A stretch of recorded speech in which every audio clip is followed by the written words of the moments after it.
कार्यकारी अध्यक्ष, मैंने जब मैटर सुना था तो मुझे पहले तो समझ में नहीं आया कि कोई आदमी इतना क्रूर कैसे हो सकता है। लेकिन जब मैंने इसकी पूरी वीडियो देखी तो मैं आपको बता दूं कि कल लाइव भी मैं आई थी और प्रशासन के काफी सारे फोन भी मेरे पास आए कि मैडम आप मत आना। तो मैंने कहा कि देखो क्या पता कोई और प्रोग्राम होता या फिर कोई और काम होता तो मैं ना, लेकिन एक बहन को बहन की जरूरत पड़ी है तो मैं 100% आऊंगी वहां। आपको बता दूं कि मैं दिवासा गांव की हूँ, दिवासा गांव मेरा है और शादी मेरी राजस्थान में हुई है। तो जब मेरी बहन को मेरी जरूरत पड़ी तो मुझे कुछ भी समझ में ही नहीं आया और मैं बिना आओ ताओ देखे मैं वहां से निकल गई। और मैं आपको बता दूं कि पहली बात तो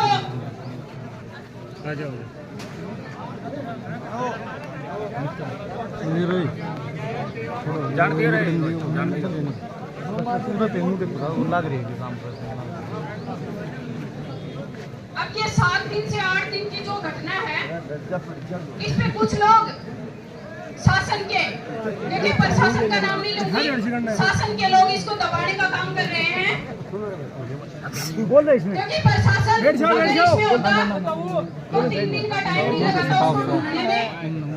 इसमें काफी लोग शासन के भी मिलेंगे और मैं उन लोगों को चेतावनी भरे शब्दों में कह देना चाहती हूँ कि या तो सरेंडर कर दो, क्योंकि जब तक तुम्हें जूत नहीं पड़ेंगे तब तक तुम सुधरोगे नहीं। और ऐसे लोगों को मैं कहती हूँ कि अपने चौराहे पे ले जाओ और फांसी देकर ही उसका पीछा छोड़ो। ऐसे फांसी दिए बिना पीछा नहीं छोड़ना है। क्या आप लोगों को पता चले अभी तक कौन लोग हैं?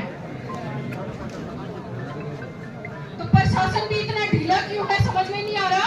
आप जब 7-8 दिन से ढूंढ रहे हैं तो भी आपको हत्यारे मिल नहीं रहे, आप क्या चाहते हैं हमसे?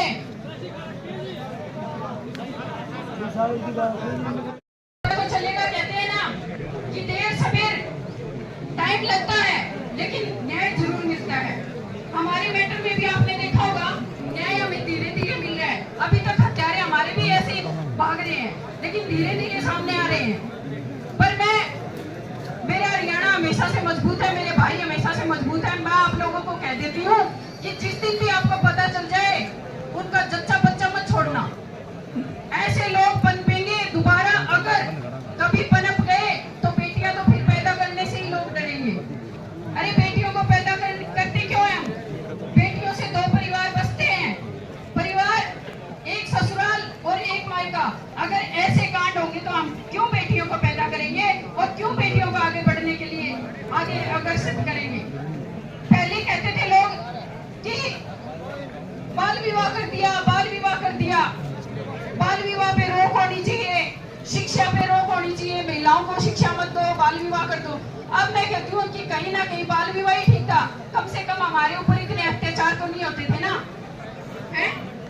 आज हमारे ऊपर जो अत्याचार हो रहे हैं साढ़े बेशरम, उनके घरों में मुझे नहीं पता क्या औरत होती है या नहीं होती, लेकिन इतने घिनौने हत्याकांड और घिनौने कार्य करते हैं ऐसे लोग। निर्दयी और जानवर की दृष्टि से देखती हूँ मैं ऐसे लोगों को, इंसान की दृष्टि से देखती नहीं हूँ। और मेरा फुल सपोर्ट आप लोगों को है। ये करनी सेना, सुखदेव सिंह गोगामेडी की करनी सेना आपने सुना होगा, 22 राज्यों में फैली है। आप एक इशारा करना, पूरा हरियाणा जाम ना कर दिया तो मेरा नाम बदल देना।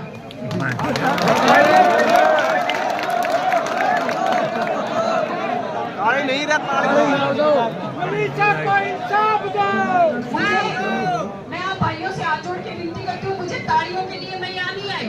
ताड़ी बजाने के लिए मेरे पास बहुत है और मैं भाषण देती हूँ तब ताड़ियाँ बहुत बजती हैं, लेकिन आज मुझे ताड़ी नहीं, मुझे सिर्फ न्याय की बात करनी है और मुझे सिर्फ न्याय चाहिए, अपनी बहन के लिए न्याय चाहिए। आप चिंता मत करिए, जब तक आप कहेंगे तब तक आपको हिलने भी नहीं देंगे। और आप चाहोगे कि हरियाणा जाम करना है तो इस बहन को एक आवाज लगाना, ये बहन अपनी बहन के लिए जान देने के लिए तैयार है।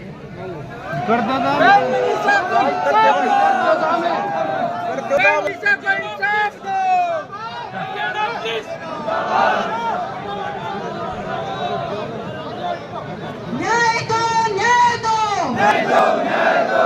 मनीषा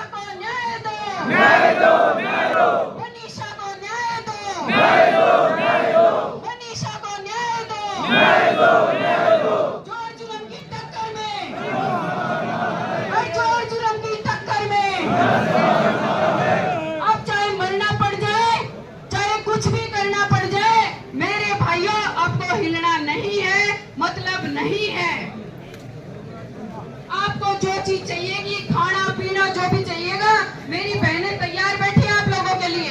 आप आवाज देना, बहनें ला करके देंगी, लेकिन हिलना नहीं है, क्योंकि आज आपका ये कदम हमारे 50 साल सुधारेगा और आपका ये एक कदम हमारे 50 साल हमें पीछे ले जाएगा। आप सबको बीच में रहना है और जब भी मेरी जरूरत हो मैं आप लोगों के लिए तैयार रहूंगी। बस एक आदेश कर देना आप सभी को। राम राम।